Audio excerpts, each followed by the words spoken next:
అపోస్తల కార్యములు 3వ అధ్యాయము మొదటి నుంచి చదువుతున్నామండి. పగలు 3 గంటలకు ప్రార్థనా కాలమున పేతురును యోహానును దేవాలయమునకి ఎక్కి వెళ్ళుచుండగా పుట్టింది మొదలుకొని కుంటివాడైన ఒక మనుషుడు మోసుకొని పోబడుచుండెను. వెళ్ళి వారిని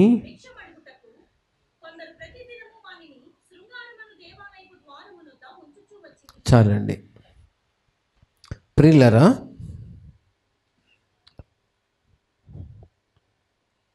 పేతురు, యోహాను యేసుక్రీస్తు ప్రభు యొక్క శిష్యులు. వీరిరువురు దేవాలయమునకు ఎక్కి వెళ్ళుచున్న సమయంలో వారిని ఒకతను భిక్షం అడిగాడట.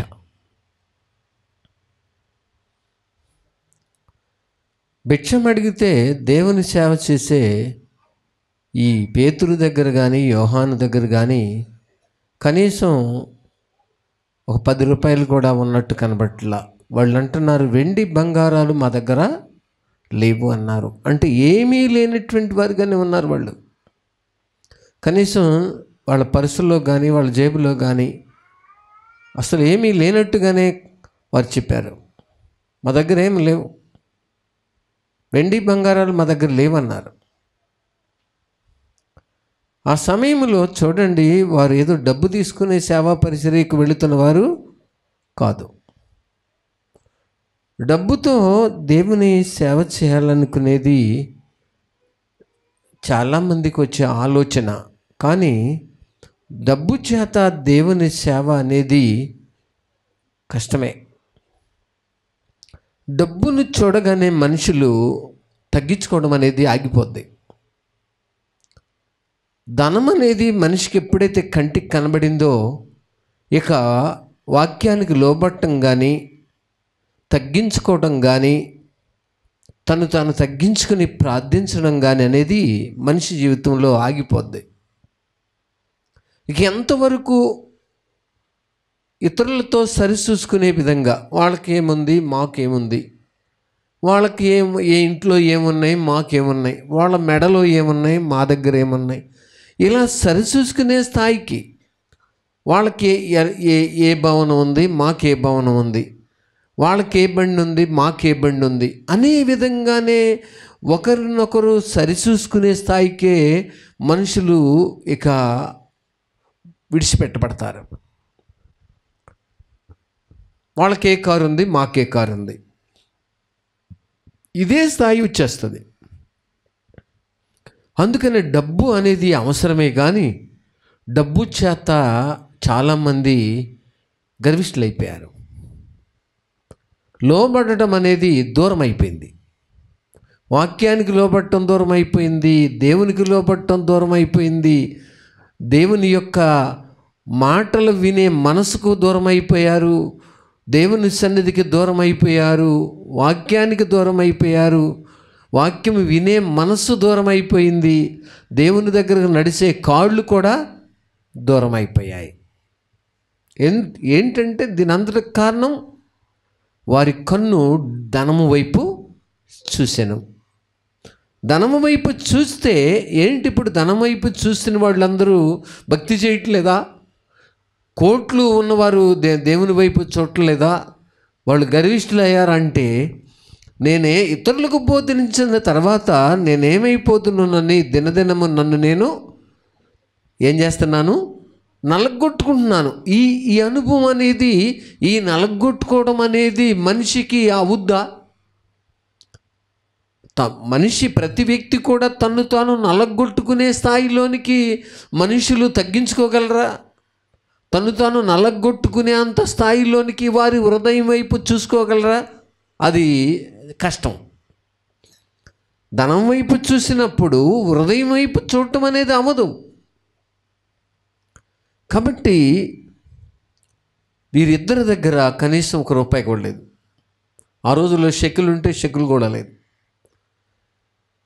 వాళ్ళ పరిస్థితి ఏమీ లేనివాళ్ళగానే ఉన్నారు. మా దగ్గర ఏమి లేదన్నారు.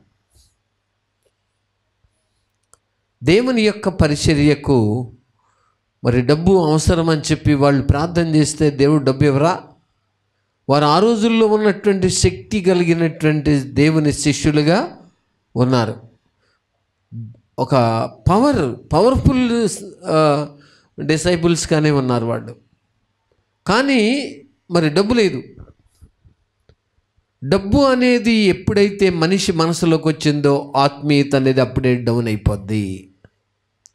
ధనము అనే మనసు ఎప్పుడైతే మనిషి మనసులోనికి వచ్చొద్దో భక్తి ఆశలు అనేవి పూర్తిగా అడుగంటిపోతాయి.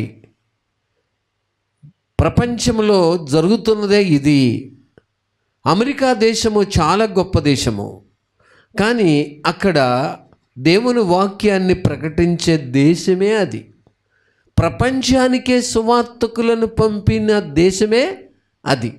నేడు ఆ దేశం యొక్క పరిస్థితి ఏమైందంటే దీవెన అనేది పొంది ధనము అనేది హెచ్చించబడి మనుషులు తగ్గించుకోవడం అనేది వారి జీవితంలో లోపించింది. ఇంకా వాళ్ళు తగ్గించుకోవడం అనేది లోపించింది. తమను తాము హెచ్చించుకోవడమే అనేది జరిగింది.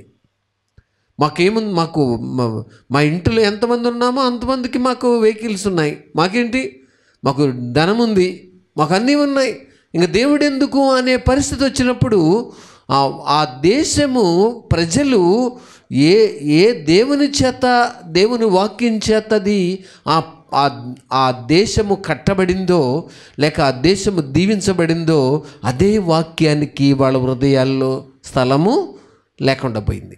చాలా విచారకరము. అక్కడ సత్యమునకు తావులేదు, ఇక భక్తికి అవకాశం లేదు. ఇంకా దేవుని భయం అనేది చెప్తే వినేవారు అక్కడ లేరు. అంతా తిరుగుబాటు వచ్చింది.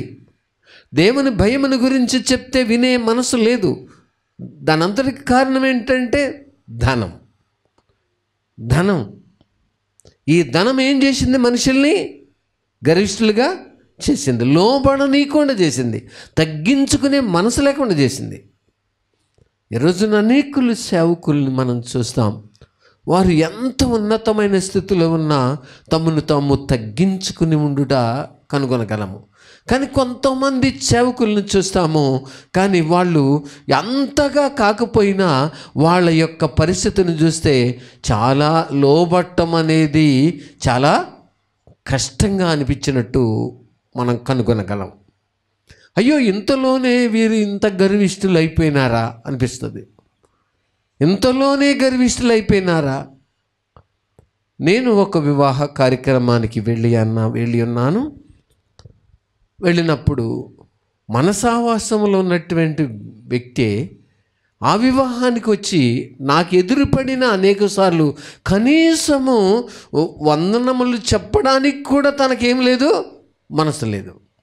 అనేక సార్లు గ్రౌండ్లో లేక అదే ఫంక్షన్ హాల్లో ఎదురుపడినా అసలు నేను ఎవరినో తెలియనట్టు ప్రవర్తించాను. దాన్ని ఏమన్నారు? గర్వము అన్నమాట. నాకేంటి, నేను ఇప్పుడు వందనాలు చెప్పాల్సినంత అవసరత ఏముంది? వాళ్ళందరూ వందనం కోసం కాదు, కానీ ఒక క్రమం అంటూ ఒకటి ఉందిగా. కాబట్టి మనుషుల యొక్క స్వభావాలు చూడండి, ఏ స్థాయికి మనుషులు వెళ్ళిపోయినారో. ఈరోజున అనేకుల యొక్క స్థితిని చూసినప్పుడు అలాగే వాళ్ళు ఆగపడుతూ ఉంటారు, కనబడుతూ ఉంటారు. కానీ వీరు మా యొద్ద ఏమీ లేదని చెప్తున్నారు. నీకివ్వడానికి మా దగ్గర ఏమీ లేదు, వెండి బంగారాలు లేవన్నారు. అంటే వాళ్ళు డబ్బు జేబులో ఉంచుకొని ప్రయాణం చేస్తున్నట్టు కనబట్టలా. అయితే డబ్బు అవసరం లేదా? డబ్బు కావాలి. కానీ ఏ డబ్బు అయితే సేవకు అవసరం అనుకుంటున్నామో ఆ డబ్బు వైపే మనిషి, అంటే దేవుని వైపు చూడకుండా దేవుడిచ్చిన డబ్బు వైపు ఎప్పుడైతే మనిషి చూసినారో మనిషి దేవునికి దూరం అవుతున్నారు, ఆత్మీయతకు దూరం అవుతున్నారు, దేవుని రాజ్యానికి దూరం అవుతున్నారు, సత్యానికి దూరం అవుతున్నారు, నీతికి కూడా దూరం అయిపోతున్నారు. ఇది దేవుడు చూసి ఎంతో బాధపడుతున్నారు. ఎందుకంటే మనుషులకి ఇక నా ఇంట్లో అన్నీ ఉన్నాయి, ఇప్పుడు నేనెందుకు నియామక కాలములలో కనబడాలా, నాకు బండి ఉంది, అన్నీ ఇంటిలో కావలసినన్నీ ఉన్నాయి, ఇప్పుడు నేను వెళ్ళాల్సినంత అవసరం ఏముంది అని మనస్సు మనిషి మీద పనిచేస్తుంది, మనిషిలో పనిచేస్తుంది. ఇప్పుడు నేను మేడ దిగో లేక నేను చర్చికి వెళ్ళి అక్కడికి వెళ్ళి ఒక దీనుడిగా దీనురాలుగా విధేయత కలిగి ఎందుకు ఉండాలి? ఉండాల్సినంత అవసరం ఏముంది? ఇది మనిషి యొక్క లక్షణం. ఈ స్థాయికి మనుషులు వచ్చేశారు. అందుకని ధనము ఉండుట తప్పు కాదు, పాపము కాదు. ధనము హెచ్చినను దానిని లక్ష్య పెట్టవద్దని చెప్పి వాక్యం చెబుతుంది. దావీదు చెప్తారు, ధనం హెచ్చినను దాన్ని లక్ష్య పెట్టవద్దు. లక్ష్య పెట్టారో మనుషులు ఇంకా తగ్గించుకోవడం కష్టమే, ఇంకా చాలా కష్టం, గర్విష్ఠులు అయిపోతారు. చాలామందిని గర్విష్ఠులనే మనం చూడాల్సి వస్తుంది. అసలు దీనుల్ని కనుగొనడం అనేది కష్టమా అనిపిస్తుంది. ఎందుకంటే వాళ్ళు లోబడి తగ్గించుకునే మనసు వాళ్ళ మాటల్లో వాళ్ళ ప్రవర్తనలో ప్రస్తుత కాలంలో చూడలేకపోతున్నాం. ఇంకా ఇలాగే కొనసాగుద్దా అంటే దేవుడు ఉన్నారు, ఆయన చూస్తారు. ఇలా కొనసాగదు, ఆయన ఇరగొట్టి నలగొట్టి లోపరచగల శక్తి ఆయనకి ఉంది. కాబట్టి మనం ఏదో ఇలాగే కొనసాగుద్దని చెప్పడానికి కాదు, నడిపించేది ఆయన, కట్టేది ఆయన, మాట్లాడేది ఆయన, సరిచేసేది ఆయన, లోపొచ్చేది ఆయన, దంతశుద్ధి కలిగజేసేది కూడా ఆయన, మాట వినకపోతే మంచాన్ని పెట్టేది కూడా ఆయనే. మరి ఆయనకే సాధ్యం అది. కాబట్టి వీరు ప్రార్థనా స్థలానికి వెళుతున్నారు. వీరు దేవుని పిల్లలయ్యి ఉండి ప్రార్థనా స్థలానికి క్రమంగా వెళ్ళడం అనేది ఏమిటి? దేవుని మందిరానికి వెళుతున్నారు, అవునా? ఎందుకంటే వారికంటూ పగలు ఇంచుమించు ప్రార్థనా కాలమున, ఏమంటున్నారు? పగలు 3 గంటలకు ప్రార్థనా కాలమున, ప్రార్థనా కాలం అది. ఇప్పుడు జరుగుతున్నది ప్రార్థనా కాలమే. ఆదివారం ప్రార్థనా కాలమే, లేక శుక్రవారము లేక శనివారం ప్రార్థనా కాలములే దేవుడు మనకు ఇచ్చారు. ఈ ప్రార్థనా కాలమున మనం కూడా ఆ దేవుని వైపు పరిగెత్తే మనసు, దేవుని వైపు పరిగెత్తే ఆసక్తి, ఆ క్రమం అనేది ప్రతి దేవుని బిడ్డకి ఎంతో అవసరం. మాకు చాలా పనులు ఉంటాయండి, బిజీగా ఉంటాము, మాకు అవ్వదండి అని చాలామంది వెంటనే చెప్తారు. మాకు అవ్వదండి, అది కాదు అని చెప్తారు. కానీ దేవుని యొక్క ఉద్దేశము పని ఉండినప్పుడే మనం ప్రార్థనకు దూరం కాకూడదు. పని ఎంత ఎక్కువగా ఉందో ప్రార్థనకు అంత సమీపంగా వెళ్ళగలిగినదే దేవుని బిడ్డల యొక్క విశ్వాసం. పని అంత ఒత్తిడి ఉన్నా అంతగా దేవుణ్ణి సమీపించే మనసు రావాలా. పని లేకపోతే నేను వెళ్ళానండి అని చెప్పడం కాదు. ఈరోజు నేను డ్యూటీకి వెళ్ళలేదు కాబట్టి ప్రేయర్కి వెళ్ళానండి అని చెప్పడం కాదు.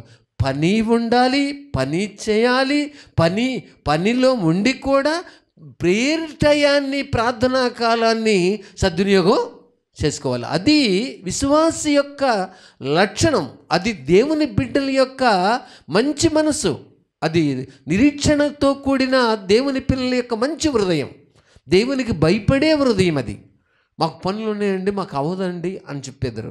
కానీ పనులు ఉండవా? మనిషికి బతికున్నంతసేపు కూడా ఏదో ఒక పని ఉంటుంది. పని లేదు అనేవారు ఎవరు? అందరికీ పనులు ఉంటాయి. కానీ పని ప్రార్థనా కాలమున దూరం చేసేదై ఉండకూడదు. పని ఉండాలి, పని చేయాలి. పని ప్రార్థనా కాలమున దూరం చేసేదై ఉండకూడదు. నా లైఫ్లో కూడా చాలా పనులు వచ్చాయి ప్రేయర్ చేసుకునే రోజుకి. కానీ పని నా లైఫ్లో పని నన్ను ప్రార్థనకి వెళ్ళనీయకుండా ఏం చేయలేదు, ఆటంక పరచల. ఎందుకంటే మనసుంటే మార్గం ఉంది, మనసు అంటూ ఉంటే వెళ్ళగలం. మనసే లేకపోతే సమయం ఉన్నా కానీ మనిషి ఆ ప్రార్థనా కాలాన్ని పాటించలేరు.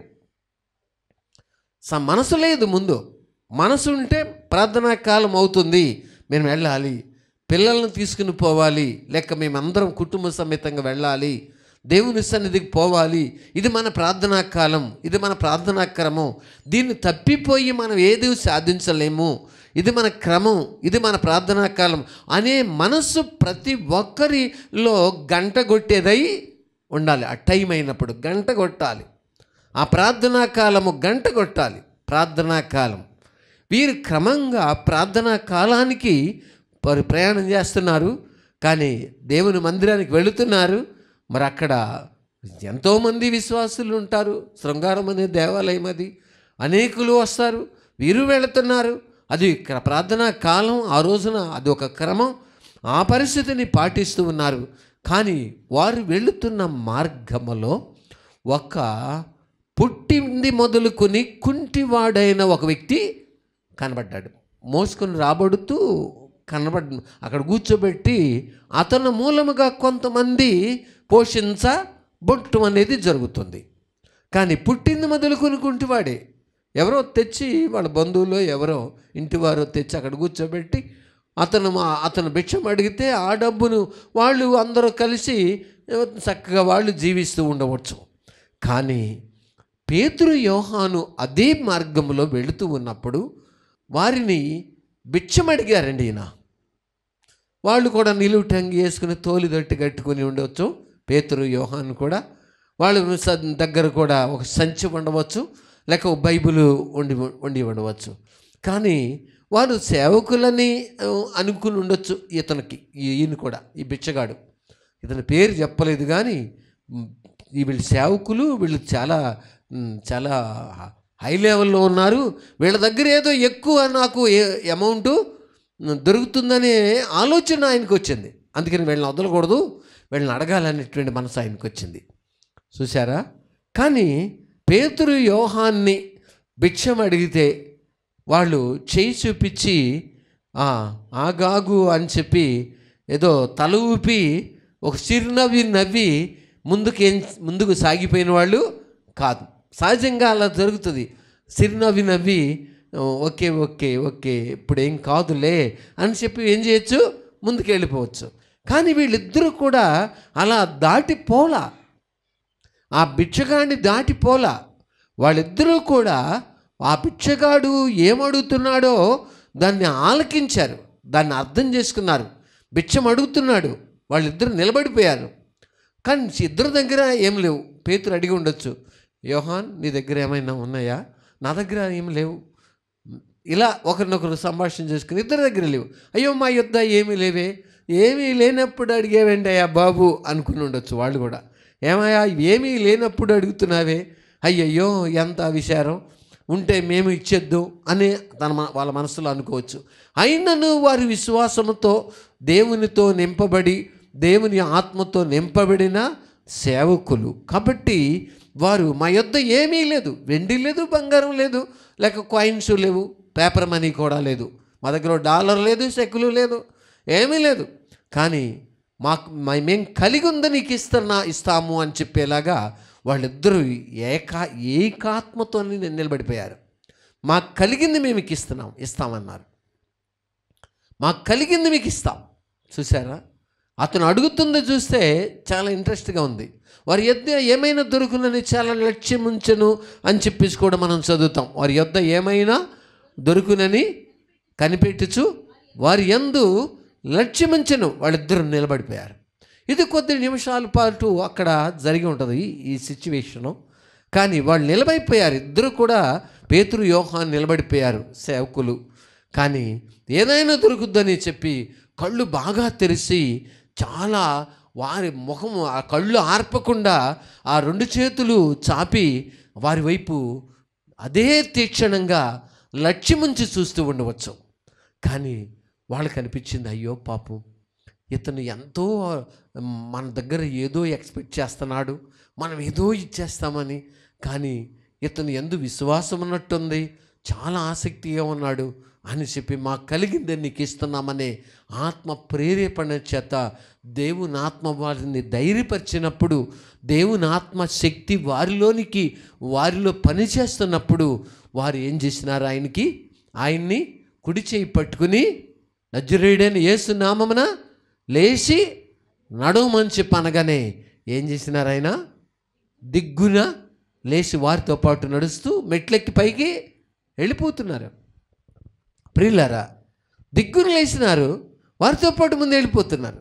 అక్కడికి వెళ్ళిన తర్వాత ఏంటి, త్రోవ పక్కన కూర్చున్న ఆ భిక్షం అడుక్కుని బిచ్చగాడు ఏంటి ఎంత గంతులు వేస్తున్నాడు, ఈ బలిపీఠం దగ్గర ఏంటి ఇంత గంతులు వేస్తున్నాడు, ఏంటి ఇంత ఆలయములు ఏంటి ఎంత చక్కగా పరుగులు తీస్తున్నాడు అని అనేకులు అని చెప్తూ వాళ్ళు ఏమంటున్నారు, అదుగుదుగో ఆయన నిలుటంగి వేసుకున్న ఆయన, అదిగో ఆయన అని చెప్పి పేతురు వైపు చూపిస్తుంటే పేతురు అంటారు, అయ్యో నా వైపు చూపిస్తున్నారేమయ్యా, మీరు సిలువ వేసి చంపిన ఆ క్రీస్తు ప్రభు శక్తి ద్వారానే ఇతను ఏం చేస్తున్నాడు, నడుస్తున్నాడు అని పేతురు ప్రభువుని ఆ సమయంలో చూపిస్తున్నారు. నా ప్రార్థన శక్తి నా బలం చేత ఇతను నడిపించానని ఆయన ఏం చేయట్లా, చెప్పట్లా. మీరు సిలువ వేసి చంపిన దేవుడే ఈయన ఏం చేశారు, నడవ శక్తినిచ్చినారు. ఆ దేవుడే ఈయన నడిపిస్తున్నారని చెప్పి ప్రభువుని చూపించినారు. ప్రియులారా, ఈ రోజున చాలామంది ఒక ఇల్లు కట్టుకున్నారనుకోండి, మా కష్టార్జితం చేత మేము ఎప్పటి నుంచో దాసి ఈ ఇల్లు ఏం చేసాం, కట్టామని చెప్పి వాళ్ళ వైపే చూపించుకుంటారు. లేకపోతే ఇంకేమైనా వస్తువులు కొన్నారనుకోండి, ఇవి మేము ఎంతో కాలం నుంచి సీటీలు కట్టి లేకపోతే ఆదాయం సమకూర్చుకొని ఇవన్నీ కొన్నామని చెప్పి వాళ్ళ వైపే చూపించుకుంటారు. లేకపోతే ఏవేవో చేస్తారు. ఇంకా చాలామంది నేను ఉద్యోగం కూడా సీటీ కట్టి ₹1,00,000 సీటీ కట్టి వాళ్ళకి ఇస్తే వాళ్ళు నాకు ఉద్యోగం ఇచ్చారు అంటే సీటీ కట్టడమే ఒక రాంగు, మళ్ళీ ఈ డబ్బు తీసుకెళ్ళి వాళ్ళకి ఇచ్చి ఉద్యోగం పొందడం అనేది అది దేవుని దృష్టిలో ఇంకొక రాంగ్. చూసారా, ఇటు రెండు రకాలుగా మనుషులు తప్పైన దారిలోనే వెళుతున్నారు. అంతే తప్ప ఇది సత్యముతో కూడినది కాదు అనే మనసు వారికి రావట్లా. పేతురు ఏం చెప్తున్నారు అక్కడ చూడండి, 3వ అధ్యాయం ఏం చెప్తున్నారు, 12వ వచనం. దీనిని చూసి ఇట్లా, నేను ఇశ్రాయేలీయులారా, మీరు దీని విషయమై ఎందుకు ఆశ్చర్యపడుతున్నారు? మా సొంత శక్తి చేతనైనను భక్తి చేతనైనను నడవని వీనికి బలం ఇచ్చినట్టుగా మీరెందుకు మా తట్టు చూస్తున్నారు? అబ్రహాం, ఇస్సాకు, యాకోబు అని వారి దేవుడు అనగా మన పితరుల దేవుడు తన సేవకుడైన యేసును మహిమపరిచి ఉన్నారు. మీరు ఆయనను అప్పగించి తిరిగి పిలాతు ఆయనను విడుదల చేయుటకు నిశ్చయించినప్పుడు మీరు అతని ఎదుట ఆయనను నిరాకరించిరి. మీరు పరిశుద్ధుడును నీతిమంతుడైన వానిని నిరాకరించి నరహంతకుడైన మనిషిని మీకు అనుగ్రహింపని అడిగితిరి. మీరు జీవాది చంపితిరిగాని దేవుడు ఆయనను మృతుల్లో నుండి లేపెను, అందుకు మేము సాక్షులము. ప్రియులారా, యేసుక్రీస్తు ప్రభువే వీనికి నడవ శక్తినిచ్చినారయా. ఆ నీతిమంతుడు, ఆ జీవాధిపతి, ఆ పరిశుద్ధుడు, ఆ సర్వోన్నతుడు, ఆ మహిమగల రారాజు ఆయన ఈ వ్యక్తిని స్వస్థపరిచినారు. మీరెందుకు మా వైపు తేరి చూస్తున్నారు, మా దగ్గర ఏదైనా ఉందని? ఈరోజున చాలామందిని చూడండి, 2 అంతస్తుల 3 అంతస్తుల బిల్డింగ్ కడితే, అబ్బాయి ఎంత బాగా కట్టారు సిస్టర్ గారు, ఎంత బాగా కట్టారు బ్రదర్ అంటే, అవునండి చాలా కాలం నుంచి మేము చాలా దీనికోసం చాలా కళ్ళల కన్నా చాలా డబ్బు ఏం చేసాం, సమకూర్చామని చెప్తారు తప్ప దేవుని కృపచేత దేవుడే ఇలా చేశారని చెప్పుట చాలా కష్టము. వాళ్ళ వైపే చూపించుకుంటారు, ఏదైనా వాళ్ళ వైపే, అంతా వాళ్ళ వైపే. సిస్టర్ పిల్లల్ని బాగానే చదివించారు, బ్రదర్ అబ్బాయిని బాగానే చదివించారు అని చెప్పారు అనుకోండి.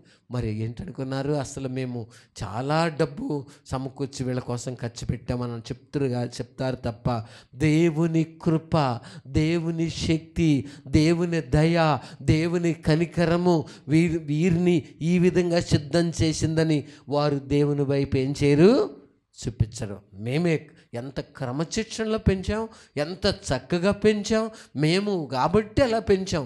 కొంతమంది ఉన్నారు మా బంధువులు, అసలు వాళ్ళు ఈ రోజుకి ఏం కానీ మా పిల్లల్ని మేము చాలా చక్కగా పెంచాం ఇదే చెప్పేదారు. వాళ్ళ వైపే చూపిస్తారు.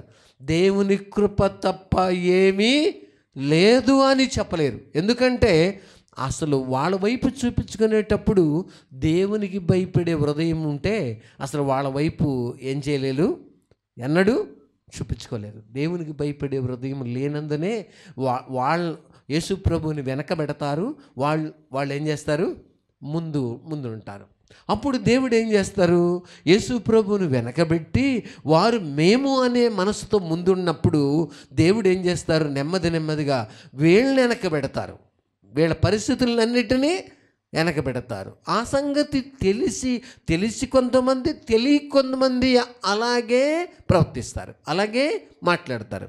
కానీ ఇక్కడ చూడండి, దేవుని సేవకులు నడుస్తున్న ఈ మార్గములో కుంటివారుగా ఉండే అవకాశము లేదు. కుంటివారు ఇంకా ఉండడానికి లేదు. దేవుని సేవకులు నడుస్తున్న ఈ మార్గములో కుంటివారు ఉండరిక. దైవజనులు నడుస్తున్న మార్గములో కుంటివారు లేరిక. వచ్చి చూడండి, పుట్టింది మొగుదులుకుని కుంటివాడే, కానీ వచ్చి చూడండి అక్కడ కుంటివాడిక లేరు. దేవుని సేవకులు నడుస్తున్న మార్గములో ఎవరైనా కుంటివారున్నా, మోగవారున్నా, అంగవైకల్యం కలిగిన వారున్నా, లేకపోతే పేదవారున్నా, ఎవరున్నా వారు ఇక స్థితిని మరిచి మంచి స్థానంలోనికి నెట్టివేయబడెదరు. ఎందుకనంటే దేవుని సేవకులు నడుస్తున్న మార్గములో మాకు కలిగిందే మీకు ఇచ్చుచున్నాం అని చెప్పినట్టుగా వారు క్రీస్తును కలిగి ఉన్నారు. క్రీస్తును కలిగి ఉండి నడిచే మార్గములో బిచ్చగాళ్ళకు అవకాశం లేదు, కుంటి వాళ్ళకు అవకాశం లేదు, ఇక బెగ్గర్స్ అనే దానికి చోటు లేదు, ఇక పేదరికమునకు చోటు లేదు, ఇక దరిద్రతకు చోటు లేదు, ఇక రోగములకు చోటు లేదు. మరి ఏముంటుంది? దైవజనులు నడిచే మార్గములో ఆనందం ఉంటుంది. సియోనుకు తిరిగి వచ్చు వారి తలల మీద దుఃఖమును నిట్టూర్పును ఎగిరిపోవును, వారి తలల మీద నిత్య ఆనందముండును అని చెప్పినట్టుగా దేవుని సేవకులు నడుస్తున్న మార్గములో ఎవరు కుంటివారు కనబడరిక.